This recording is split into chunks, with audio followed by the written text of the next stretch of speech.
बच्चों, हम लोग आज नया टॉपिक स्टार्ट करेंगे जिसका नाम है एम्प्लॉयमेंट, रोजगार। इस टॉपिक के अंतर्गत हम लोग बात करेंगे growth of employment and change in work force, participation rate, formal and informal sectors, problems and policies. बच्चों, आज इस वीडियो में हम लोग इस चैप्टर से रिलेटेड कुछ बेसिक कॉन्सेप्ट हैं उनकी स्टडी करेंगे। सबसे पहले हमें बात करनी है कि who is worker, who are workers. श्रमिक किसे कहते हैं, ये कौन होते हैं, and types of workers. Who are workers, काम करने वाले लोग या श्रमिक कौन होते हैं। बच्चों, आप जानते हैं कि हमारे देश में या किसी भी इकोनॉमी में 3 सेक्टर्स होते हैं: primary sector, secondary sector and tertiary sector. प्राथमिक क्षेत्रक, द्वितीयक क्षेत्रक और तृतीयक क्षेत्रक। इन्हीं तीनों क्षेत्रों में प्रोडक्शन एक्टिविटीज परफॉर्म होती रहती हैं। तो जो लोग इन तीनों सेक्टर्स में इन्वॉल्व हैं, किसी न किसी रूप में प्रोडक्शन कर रहे होते हैं, उन्हें ही हम वर्कर कहते हैं। तो वर्कर्स कौन हुआ? All those persons who are engaged in production activities are known as workers. Types of workers, workers के प्रकार। वर्कर्स को 2 भागों में विभाजित किया जाता है। पहले होते हैं सेल्फ एम्प्लॉयड वर्कर्स, स्वनियोजित श्रमिक, and second one is hired workers, भाड़े के श्रमिक। सेल्फ एम्प्लॉयड वर्कर्स, स्वनियोजित श्रमिक, इनसे तात्पर्य होता है कि ऐसे लोग जो अपना स्वयं का बिजनेस चलाते हैं या स्वयं का उनका कोई प्रोफेशन होता है। फॉर एग्जांपल, एक शॉप खोल ली गई है, कोई आपने एक बिजनेस स्टार्ट कर दिया, कोई एक इंडस्ट्री लगा ली है। तो इस स्थिति में जो लोग इस प्रकार का काम कर रहे होते हैं, जो स्वयं ओनर होते हैं अपने कार्य के, अपने बिजनेस के, उन्हें हम सेल्फ एम्प्लॉयड वर्कर्स मानते हैं। दूसरी तरफ बच्चों, हमारे पास होते हैं हायर्ड वर्कर्स, भाड़े के श्रमिक, जो दूसरों के लिए काम कर रहे होते हैं, जो वेजेज के आधार पर, सैलरी के आधार पर दूसरों के यहाँ काम करते हैं, उन्हें हम हायर्ड वर्कर्स कहते हैं। हायर्ड वर्कर्स जो भाड़े के श्रमिक होते हैं, इन्हें 2 भागों में बांटा जाता है। एक हमारे कहलाते हैं कैजुअल वर्कर्स और दूसरे कहलाते हैं रेगुलर वर्कर्स। रेगुलर वर्कर्स यानी नियमित श्रमिक, कैजुअल वर्कर्स यानी प्रतिदिन दिहाड़ी वाले मजदूर। कैजुअल वर्कर्स का मतलब होता है कि ऐसे वर्कर्स जिनके पास कोई भी परमानेंट जॉब सिक्योरिटी नहीं होती है, वो सिर्फ और सिर्फ अपने ओनर की मर्जी के अनुसार चलते हैं। जितने दिन रोजगार देने वाला काम पर रखता है, उतने दिन वो काम करते हैं। इन्हें प्रतिदिन के हिसाब से वेजेज दी जाती हैं। इनके पास कोई जॉब सिक्योरिटी नहीं होती है।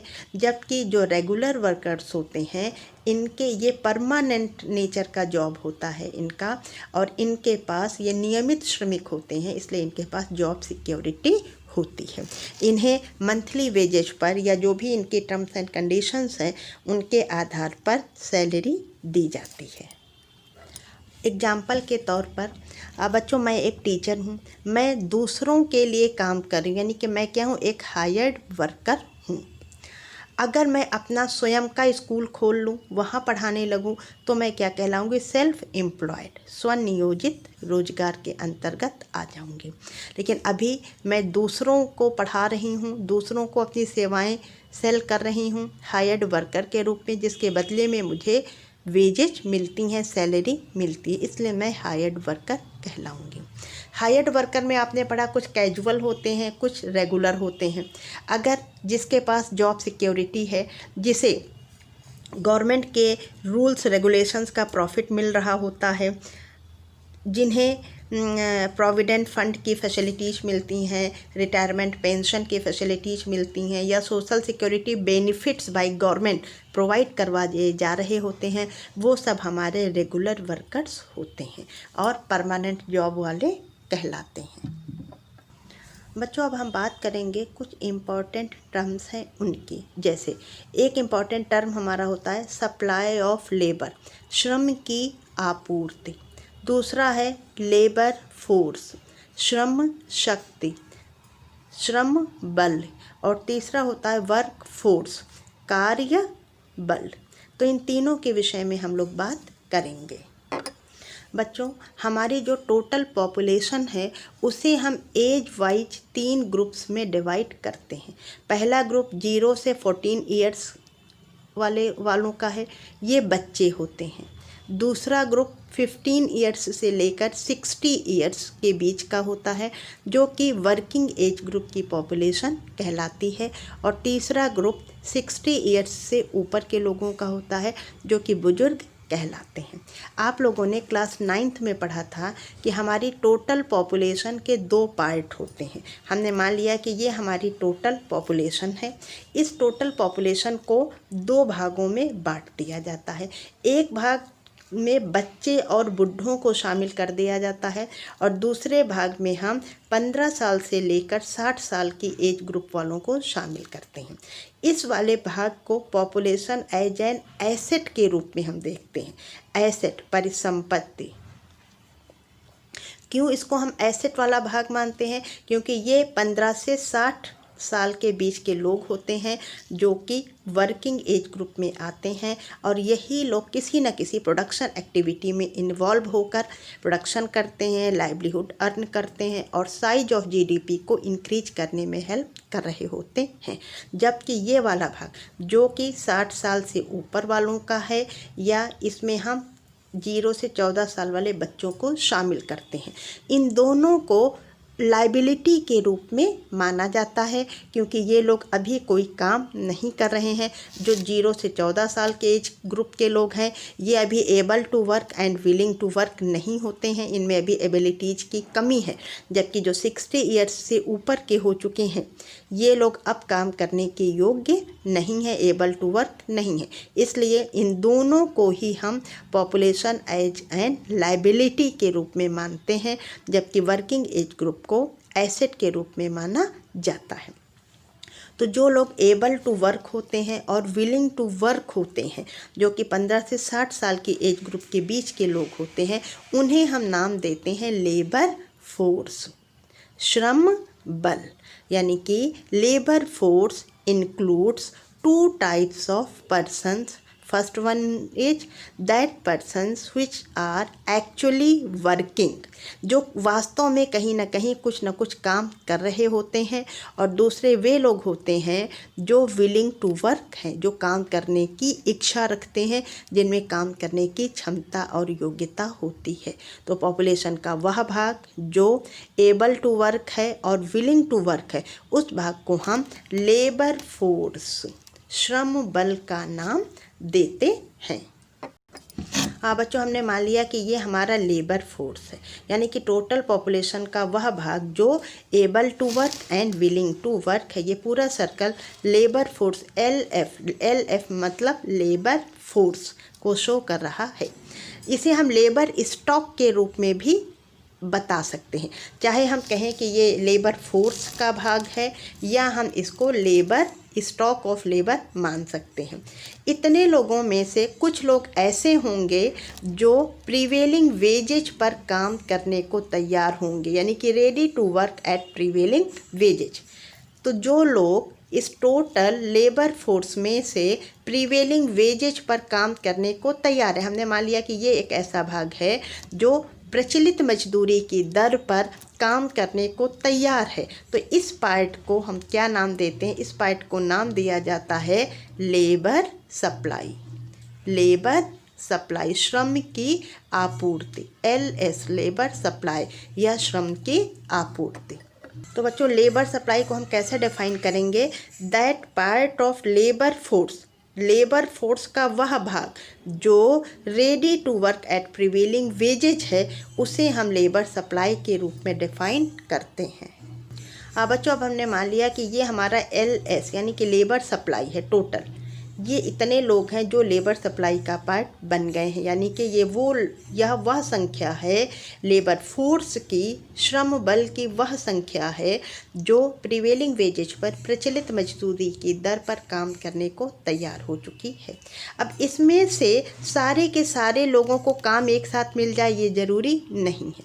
जिन लोगों को एक्चुअली, मान लिया हमने ये एक पार्ट ऐसा है जिन लोगों को मार्केट में काम मिल चुका है, यानी कि जो एक्चुअली एम्प्लॉयड हो गए हैं, उन लोगों को नाम दिया जाता है बच्चों वर्क फोर्स।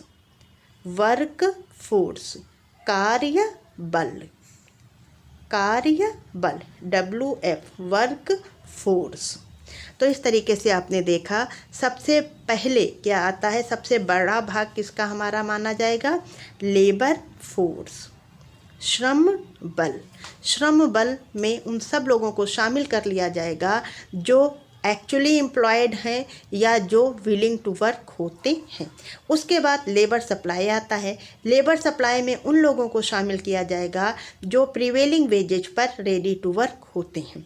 और उसके बाद वर्क फोर्स आता है, और वर्क फोर्स में उन लोगों को शामिल किया जाता है जो वास्तव में किसी न किसी प्रोडक्शन एक्टिविटी में इन्वॉल्व हो चुके हैं, जो वास्तव में साइज ऑफ GDP को इंक्रीज करने में अपना कंट्रीब्यूशन दे रहे होते हैं।